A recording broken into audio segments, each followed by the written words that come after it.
Well, inflammation means our body's on fire. Now, I have a whole book called The Inflammation Solution. Which I love and recommend. Thank you, and it's because inflammation is a tough subject, so I wanted to make it fun and simple. Now, basically, inflammation means our body is out of balance. In our body, we have our own army inside to fight the germs. Germ comes in, army fights germ, you don't get sick, and that's it. However, if you don't feed the army right, and you don't take care of it, it stops fighting, and you get sick, or it overfights and gets confused, whether that's a good germ that doesn't belong here and you need to attack it, or it's not a germ, maybe it's my own tissue, so they attack the tissue, and you get itises like arthritis, carditis, heart disease. Cognitivitis is another name for Alzheimer's, bronchitis, all the itises, pains in the gut, itises, inflammation. So we are an inflamed nation. Easiest way to cut down on inflammation is what you put in the mouth. You feed the immune system real foods, and they fight real well.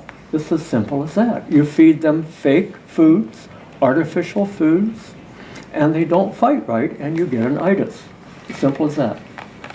Nearly everything we deal with in dentistry, aside from cosmetic issues or orthodontic issues, are relative to inflammation. Periodontal disease is an inflammation-based disease. A toothache is an inflammation-based problem. Temporomandibular pain and myofascial pain and skeletal pain, skeletal muscle pain is an inflammation. So we do whatever we can to reduce inflammation. Of course, in periodontal disease, we'd be treating it locally. Dental decay, of course, we treat it locally. But that's just the problem, as we discussed before, that periodontal disease is not like Las Vegas. What happens here just doesn't stay there. Yes. And so the inflammation from bad bacteria then migrate to the heart and the head and introduce the whole problems that you've been introduced in your book and your studies. So inflammation reduction in dentistry is key, and that's what we focus on. Exactly, and I'm going to make it very simple for folks who want to know about inflammation. All right, you put sticky stuff in your mouth. Now stay with me. Sticky stuff, fake food, artificial junk. The blood level of sticky stuff goes up, comes in your mouth, goes up in the blood. And when the blood level of sticky stuff is up, that blood goes to the brain, and you get an itis in the brain, cognitivitis, Alzheimer's. It goes to the heart, and you get itis in the heart, carditis. It goes to the gut, and you get intestinal abscess, colitis, for example. It goes to the joints, and you get arthritis.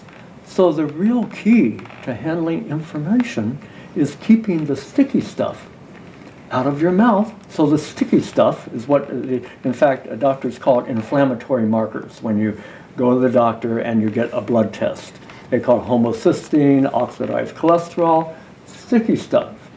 So the doctor says, oh, you have high levels of sticky stuff. You've got to put less sticky stuff in your mouth.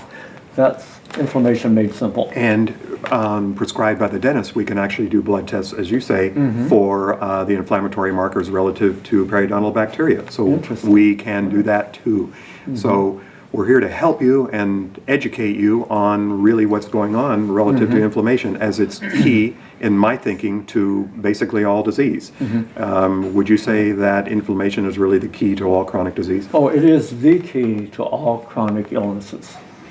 And I'm sure you say to your patient, after you've given them all the skills we've talked about, now, over the next few years, I want to see less of you. Because you're healthy. Because you're healthy. Exactly. So that's our goal, is to educate them on really what's going on inside. That's right. Oh, I love it.